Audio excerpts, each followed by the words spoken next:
ಟಿಪ್ಪು ಸುಲ್ತಾನ್ ಮೋಸದಿಂದ ಈ ಮಲ್ಲಸರ್ಜ ದೇಸಾಯಿ ಅವ್ರನ್ನ ಸೆರೆ ಹಿಡಿತಾನ. ನೀವು ನಮಗ ವಾರ್ಷಿಕ ಆದಾಯವಾಗಿ 1,75,000 ಕಪ್ಪ ಕಾಣಿಕೆಯನ್ನು ಕೊಡ್ಬೇಕಂತ ಹೇಳ್ತಾರ.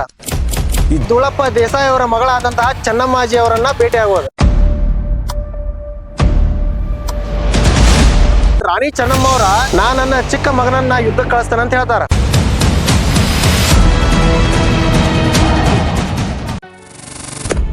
ನಮಸ್ಕಾರ ಸ್ನೇಹಿತರೆ, ಗೆಳೆಯರೇ, ಕಳೆದ ಬಾರಿ ನಾನು ದೇಶನೂರಿಗೆ ಬಂದಾಗ ಕರೇವನಹಳ್ಳದ ಒಂದು ವಿಡಿಯೋ ಮಾಡಿದ್ದೆ. ಕರೇವನಹಳ್ಳದಲ್ಲಿ ನಡೆದಂತಹ ಸಂಗೊಳ್ಳಿ ರಾಯಣ್ಣ ಅವರದ್ದು ಒಂದು ಇತಿಹಾಸವನ್ನ ಹೇಳಿದ್ನಿ. ಅದ್ರ ಜೊತೆಗೆ ಇವತ್ತಿನಿಂದ ಕಿತ್ತೂರಿನ ರೋಚಕವಾದಂತಹ ಇತಿಹಾಸವನ್ನ ನಿಮ್ ಮುಂದೆ ಇಡುವಂತ ಒಂದು ಪ್ರಯತ್ನ ಮಾಡ್ತೀನಿ.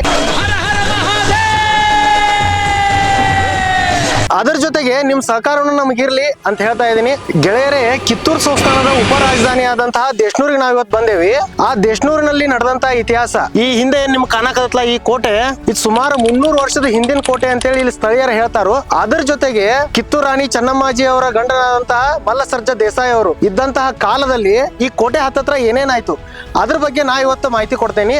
ಗೆಳೆಯರೇ, ಕಿತ್ತೂರಿನ ಇತಿಹಾಸದಲ್ಲಿ ಮಲ್ಲಸರ್ಜ ಅವರ ಪಾತ್ರ ಏನಿದೆಯಲ್ಲ ಅದು ಅಗ್ರಗಣ್ಯ ಸ್ಥಾನದಲ್ಲಿ ನಿಂತ್ಕೊಳ್ಳುತ್ತೆ. ಯಾಕೆ ಅಂತಂದ್ರ ಕಿತ್ತೂರಿನ ಸ್ವತಂತ್ರ ಅಸ್ತಿತ್ವಕ್ಕಾಗಿ ಮೊಟ್ಟ ಮೊದಲನೇದಾಗಿ ಹೋರಾಟವನ್ನ ಶುರು ಮಾಡಿದ್ದನ ಈ ಮಲ್ಲಸರ್ಜ ದೇಸಾಯಿ ಅವರ. ವೀರಪ್ಪ ಗೌಡ ದೇಸಾಯಿ ಅವರ ಮರಣಾನಂತರ 1782ರಲ್ಲಿ ಕಿತ್ತೂರು ಸಂಸ್ಥಾನದ ದೊರೆಯಾಗಿ ಮಲ್ಲಸರ್ಜ ದೇಸಾಯಿ ಅವರ ಪಟ್ಟಾಭಿಷಿಕ್ತರಾಗ್ತಾರ. ನಂತರ ರಾಣಿ ರುದ್ರಮ್ಮ ದೇವಿ ಅವ್ರನ್ನ ಮದುವೆ ಆಗ್ತಾರ. ಅದರ ಜೊತೆಗೆ 1785ರಲ್ಲಿ ಟಿಪ್ಪು ಸುಲ್ತಾನ್ ಇವ್ರ ಮೇಲೆ ದಂಡೆತ್ತಿ ಬರ್ತಾನೆ. ಅವನು ದಂಡೆತ್ತಿ ಬಂದ ತಕ್ಷಣ ಈ ದೇಶನೂರಿನ ಈ ರುದ್ರಗಢ ಕೋಟೆ ಹತ್ತತ್ರನ ಅವ್ರಿಬ್ಬರ ನಡುವೆ ಯುದ್ಧ ನಡೆಯುತ್ತೆ. ಆ ಯುದ್ಧ ಬಹಳ ಘನಘೋರವಾಗಿ ನಡೆಯುತ್ತ. ಅದ್ರೊಳಗ ಈ ಟಿಪ್ಪು ಸುಲ್ತಾನ್ ಮೋಸದಿಂದ ಈ ಮಲ್ಲಸರ್ಜ ದೇಸಾಯಿ ಅವ್ರನ್ನ ಸೆರೆ ಹಿಡಿತಾನ. ಸೆರೆ ಹಿಡಿದು ಕರ್ಕೊಂಡೋಗಿ ಕೊಪ್ಪಳದ ಕಪಾಲದುರ್ಗ ಕೋಟೆಯಲ್ಲಿ ಗೃಹ ಬಂಧನದಲ್ಲಿ ಇಡ್ತಾರ. ಆ ನಂತರ ಈ ಮಲ್ಲಸರ್ಜ ದೇಸಾಯಿ ಅವರ ಹೆಂಡತಿ ಆದಂತಹ ರುದ್ರಮ್ಮ ದೇವಿ ಅವರು ಮರಾಠರ ಒಂದು ಸಹಾಯವನ್ನು ಪಡೆದು ಕೊಪ್ಪಳದ ಕಪಾಲದುರ್ಗ ಕೋಟೆಯಲ್ಲಿ ಇದ್ದಂತಹ ಮಲ್ಲಸರ್ಜರನ್ನ ಉಪಾಯದಿಂದ ಪಾರ್ ಮಾಡ್ತಾರ. ಅಲ್ಲಿಂದ ಉಪಾಯದಿಂದ ಪಾರಾಗಿ ಬಂದ ಮೇಲೆ ಈ ಮಲ್ಲಸರ್ಜ ದೇಸಾಯಿ ಅವರ ಟಿಪ್ಪು ಸುಲ್ತಾನ್ ವಿರುದ್ಧ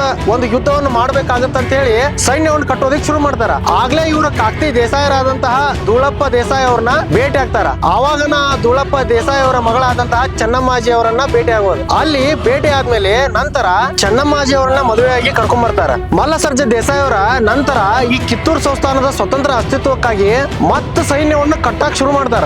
ಆ ಒಂದು ವಿಚಾರ ಮರಾಠರಿಗೆ ಗೊತ್ತಾಕೈತಿ. ಮರಾಠ ಸಾಮ್ರಾಜ್ಯ ಅವಾಗ ದೊಡ್ಡದಾಗಿತ್ತ, ಅವ್ರಿಗೆ ಗೊತ್ತಾಗತ್ತ. ಹೀಗಾಗಿ ಅವರ ಈ ಮಲ್ಲಸರ್ಜ ದೇಸಾಯಿ ಅವ್ರನ್ನ ಒಪ್ಪಂದಕ್ಕಂತ ಕರೆಸಿ ಅವರಿಗೆ ಆ ಒಂದು ಒಪ್ಪಂದದ ಪ್ರಕಾರ ಏನಂತಂದ್ರ ನೀವು ನಮಗ ವಾರ್ಷಿಕ ಆದಾಯವಾಗಿ 1,75,000 ಕಪ್ಪ ಕಾಣಿಕೆಯನ್ನು ಕೊಡ್ಬೇಕಂತ ಹೇಳ್ತಾರ. ಆ ನಂತರ ಈ ಮಲ್ಲಸರ್ಜ ದೇಸಾಯಿ ಅವರು ಆ ಒಂದು ಒಪ್ಪಂದಕ್ಕೆ ಒಪ್ಕೊಳ್ಳದೆ ಇದ್ದಿದ್ದಕ್ಕ ಅವ್ರನ್ನ ಅಲ್ಲೇ ಗೃಹ ಬಂಧನದಲ್ಲೇ ಇಡ್ತಾರ ಅವರು ಪುಣೆಯಲ್ಲಿ. ನಂತರ ಈ ಒಂದು ಕಿತ್ತೂರು ಸಂಸ್ಥಾನ ಏನು ಬರಿದಾಗ್ಬಿಡ್ತದೆ. ಹೀಗಾಗಿ ಮಲ್ಲಸರ್ಜ ದೇಸಾಯಿ ಅವರ ಮೊದಲನೇ ಪತ್ನಿ ಆದಂತಹ ರುದ್ರಮ್ಮ ಅವರ ಮಗನಾದಂತಹ ಶಿವಲಿಂಗ ರುದ್ರ ಸರ್ಜಾ ಅವರನ್ನ ಕಿತ್ತೂರಿನ ದೊರೆಯಾಗಿ ರಾಜ್ಯ ಪಟ್ಟಾಭಿಷೇಕ ಮಾಡ್ತಾರ.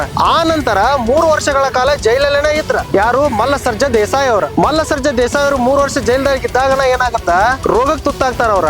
ಇನ್ನ ಅವ್ರ ಸಾವು ಸಮೀಪಿಸಿದೆ ಅಂತ ಹೇಳಿ ಅವರು ಆ ಜೈಲಿನಿಂದ ಅವ್ರನ್ನ ರಿಲೀಸ್ ಮಾಡ್ತಾರ. ರಿಲೀಸ್ ಮಾಡಿದ್ಮೇಲೆ ಅಲ್ಲಿಂದ ವಾಪಸ್ ತಗೊಂಡ್ ಬರ್ಬೇಕಾದ್ರ ಈ ಗೋಕಾಕ್ ತಾಲೂಕಿನಲ್ಲಿ ಇರ್ತಕ್ಕಂತ ಅರಬಾವಿಯಲ್ಲಿ ಅವ್ರು ಲಾಸ್ಟ್ ಕೊನೆ ಉಸಿರಿ ಎಳಿತಾರ ಯಾರು ಮಲ್ಲಸರ್ಜ ದೇಸಾಯಿ ಅವರು. ಆ ನಂತರ ಮುಂದೆ ಅವರು ಒಂದು ಅಂತ್ಯ ಸಂಸ್ಕಾರವನ್ನ ಕೆಲವೊಂದಿಷ್ಟು ಜನ ಏನ್ ಹೇಳ್ತಾರೋ ಅಲ್ಲಿ ಅರಬಾವಿಯಲ್ಲಿ ಇರ್ತಕ್ಕಂತಹ ದುರ್ದುಂಡೇಶ್ವರ ಮಠದಲ್ಲಿ ಆಗಿದೆ ಅಂತ ಹೇಳ್ತಾರ. ಇನ್ನು ಕೆಲವೊಂದಿಷ್ಟು ಉಲ್ಲೇಖಗಳು ಏನ್ ಹೇಳ್ತಾವು, ಒಣ್ಣೂರಿನಲ್ಲಿ ಇರ್ತಕ್ಕಂತಹ ಒಂದು ಯಾವ್ದೋ ಒಂದು ಜಾಗ ಐತಿ ಅಲ್ಲಿ ಒಣ್ಣೂರಲ್ಲಿ, ಅಲ್ಲಿ ಅವ್ರ ಸಮಾಧಿ ಐತಿ, ಅಲ್ಲಿ ಅದ್ರ ಮೇಲೆ ಒಂದು ಸಣ್ಣದೊಂದು ಗುಡಿ ಟೈಪ್ ಮಾಡಿದಾರು ಅಂತ ಹೇಳ್ತಾರ. ಅದು ಏನೇ ಇದ್ರು ಅವ್ರದೊಂದು ಮರಣ ಆಗತ್ತ.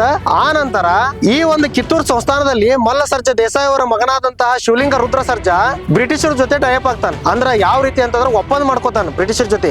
ಅದಕ್ಕೆ ಮನ್ರೋ ಒಪ್ಪಂದ ಅಂತ ಕರೀತಾರ. ಆ ಒಪ್ಪಂದದ ಪ್ರಕಾರ ಬ್ರಿಟಿಷ್ನವರು ಮರಾಠರ ವಿರುದ್ಧ ಒಂದು ಯುದ್ಧವನ್ನು ಘೋಷಿಸ್ತಾರ. ಆ ಯುದ್ಧಕ್ಕ ತನ್ನ ಸೈನ್ಯದ ತುಕಡಿಯನ್ನ ಕಳಿಸ್ಕೊಡ್ತಾರ. ಯಾರ? ಈ ಶಿವಲಿಂಗ ರುದ್ರ ಸರ್ಜಾ ಅವರು. ಈ ಶಿವಲಿಂಗ ರುದ್ರ ಸರ್ಜಾ ಅವರು ಸೈನ್ಯದ ತುಕಡಿಯನ್ನ ಕಳಿಸ್ಕೊಡ್ತಾ ಇದಾರೆ ಅಂತ ಹೇಳಿ ಚೆನ್ನಮ್ಮಾಜಿ ಅವ್ರಿಗೆ ಗೊತ್ತಾಗತ್ತ. ಆ ರಾಣಿ ಚೆನ್ನಮ್ಮ ಅವ್ರಿಗೆ ಗೊತ್ತಾಗಿದ್ದ ತಡ ರಾಣಿ ಚೆನ್ನಮ್ಮ ಅವರ ಅವಸರವಾಗಿ ಈ ಶಿವಲಿಂಗ ರುದ್ರ ಸರ್ಜಾ ಅವ್ರ ಹತ್ರ ಬರ್ತಾರ. ಬಂದ ಏನ್ ಹೇಳ್ತಾರೋ, ಅಲ್ಲ ಈ ಬ್ರಿಟಿಷರ್ 3ನೇದವ್ರ ಹೊರದೇಶದಿಂದ ಬಂದವ್ರ, ಅವ್ರ ದೇಶ ಮತ್ತು ಸಂಸ್ಕೃತಿಗೆ ಹೋಲಿಸ್ಕೊಂಡ್ರ ಆ ಮರಾಠರ್ ನಮ್ಮವ್ರ. ಅವ್ರ ವಿರುದ್ಧ ಯುದ್ಧ ಸಾರಕ್ ಹೊರಟಿದಲ್ಲ ನಿನ್ನ, ನಮ್ಮವ್ರ ವಿರುದ್ಧ ನಾವ ಯುದ್ಧ ಸಾರೋದಂದ್ರ ಏನಿದೆ, ನಮ್ಮವ್ರ ವಿರುದ್ಧ ನಾವ ಇದನ್ ಮಾಡೋದಂತಂದ್ರ ಅಂತರ್ ಕಲಹಗಳಿಂದ ಬ್ರಿಟಿಷರ ಬೆಳೆಯಾಕತ್ತಾರು. ಆ ಒಂದು ಇದಕ್ ನಾವು ಕಡೆ ಹಾಕ್ಬೇಕಾಗೈತಿ, ಅದನ್ನ ನಾವು ತಡಿಬೇಕಾಗೈತಿ. ಈ ಒಂದು ಒಪ್ಪಂದವನ್ನು ಮತ್ತೆ ರದ್ದು ಮಾಡ್ಕೊಂಡ್ ಬರೋಗಂತೇಳಿ ರಾಣಿ ಚೆನ್ನಮ್ಮ ಅವ್ರು ಹೇಳ್ತಾರ. ಆ ಒಪ್ಪಂದವನ್ನು ಒಪ್ಪಂದವನ್ನ ರದ್ದು ಮಾಡ್ಕೊಳಕ ಶಿವಲಿಂಗ ರುದ್ರ ಸರ್ಜಾ ರೆಡಿ ಇರಲ್ಲ. ಹೀಗಾಗಿ ರಾಣಿ ಚೆನ್ನಮ್ಮ ಅವರ ಸರಿ ಆಯ್ತಂಗಿದ್ರ ನೀನ್ ರದ್ದು ಮಾಡ್ಕೊಳಕ ರೆಡಿ ಇಲ್ಲ ಅಂತ ಅಂದ್ಮೇಲೆ ನಾ ನನ್ನ ಚಿಕ್ಕ ಮಗನನ್ನ ಯುದ್ಧಕ್ಕೆ ಕಳಿಸ್ತೇನೆ ಅಂತ ಹೇಳ್ತಾರ. ಆದ್ರೂ ಸಕಟ ಅವ್ನ್ ರದ್ದು ಮಾಡಕ್ ಇಷ್ಟಪಡಲ್ಲ. ಹೀಗಾಗಿ ಮರಾಠರ ವಿರುದ್ಧ ಯುದ್ಧಕ್ಕೆ ಹೋದಾಗ ರಾಣಿ ಚೆನ್ನಮ್ಮಾಜಿ ಅವರ ಮಗ ಸಾವಿಗೀಡಾಗ್ತಾನಲ್ಲಿ ಯುದ್ಧದಲ್ಲಿ. ನಂತರ ರಾಣಿ ಚೆನ್ನಮ್ಮಾಜಿ ಅವರ ಮಾತು ಕೇಳದೆ ಇದ್ದಿದ್ದಕ್ಕ ರುದ್ರಮ್ಮ ದೇವಿಯರ ಕೆಂಡಾಮಂಡಲ ಆಗ್ತಾರ. ಆ ನಂತರ ಈ ಶಿವಲಿಂಗ ರುದ್ರ ಸರ್ಜಾ ಅವ್ರನ್ನ ಮಾತಾಡ್ಸೋದ ಬಿಟ್ಟು ಬಿಡ್ತಾರ. ಅವ್ರು ಈ ರುದ್ರಮ್ಮ ದೇವಿಯವರ ನಿನ್ನ ಮಗನನ್ನ ಕೊಲ್ಲಾಕ ನನ್ನ ಮಗನ ಕಾರಣ ಆದ್ಲ ಅಂತ ಹೇಳಿ ಅದ ಒಂದು ಕೊರಗಿನಲ್ಲಿ ಅವ್ರಿಗೆ ಯಾವ್ದೋ ಒಂದು ಕಾಯಿಲೆಗೆ ತುತ್ತಾಗ್ತಾರೋ ಆ ಕಾಯಿಲೆಗೆ ತುತ್ತಾಗಿ ಅವ್ರ ಅಲ್ಲೇ ಮರಣವನ್ನು ಹೊಂತಾರ. ನಂತರ ಈ ಒಂದು ತಾಯಿ ಸಾವಿಗೆ ಮತ್ತ ನಮ್ಮ ಚಿಕ್ಕಮ್ಮನ ಮಗನ ಸಾವಿಗೆ ನಾನಾ ಕಾರಣ ಆದ್ಲ ಅಂತ ಹೇಳಿ ಇವರು ಕೊರಗಾಕ್ ಸ್ಟಾರ್ಟ್ ಮಾಡ್ತಾರ. ಕೊರಗಿ ಇವರು ಅಲ್ಲೇ ಸಾಯ್ತಾರೋ. ಅವ್ರ ಸಮಾಧಿಗಳ ಈಗಲಾದ್ರೂ ಕಿತ್ತೂರಲ್ಲಿ ಇದಾವ. ನಂತರ ಈ ರುದ್ರಮ್ಮಾಜಿ ಅವ್ರ ಸಮಾಧಿ ಸಂಗೊಳ್ಳಿಯಲ್ಲಿ ಐತೆ ಅಂತೇಳಿ ಈ ಒಂದು ಕೆಲವೊಂದಿಷ್ಟು ಉಲ್ಲೇಖಗಳು ಹೇಳ್ತಾವು. ಅಲ್ಲಿಂದ ಏನೈತ್ಲ ರಾಣಿ ಚೆನ್ನಮ್ಮಾಜಿ ಅವರ ಶಿವಲಿಂಗ ರುದ್ರ ಸರ್ಜಾ ಅವರ ಮರಣ ನಂತರ ಮಾಸ್ತ್ ಮರಡಿ ಗೌಡ್ರ ಮಗನಾದಂತ ಶಿವಲಿಂಗಪ್ಪ ಅವ್ರಿಗೆ ಸವಾಯಿ ಮಲ್ಲ ಸರ್ಜಾ ಅಂತಾನು ಕರಿತಿದ್ರು. ಅವ್ರನ್ನ ದತ್ತಕ್ ತೋತಾರ. ಗೆಳೆಯರೇ, ಈ ಒಂದು ಕೋಟೆ ಹತ್ತತ್ರ ಏನೇನ್ ನಡೆದಿತ್ತು ಅನ್ನೋದ್ರ ಬಗ್ಗೆ ಇತಿಹಾಸ ನಿಮಗೆ ಹೇಳಿದ್ನಿ. ಅದ್ರ ಜೊತೆಗೆ ಸ್ವಲ್ಪ ಕಿತ್ತೂರಿನ ಇತಿಹಾಸನು ಹೇಳಿದ್ನಿ. ಯಾಕಂತಂದ್ರ ಅಲ್ಲಿ ಅದನ್ನ ಹೇಳದನ ಇಲ್ಲಿ ಕಂಪ್ಲೀಟ್ ಆಗಲ್ಲ.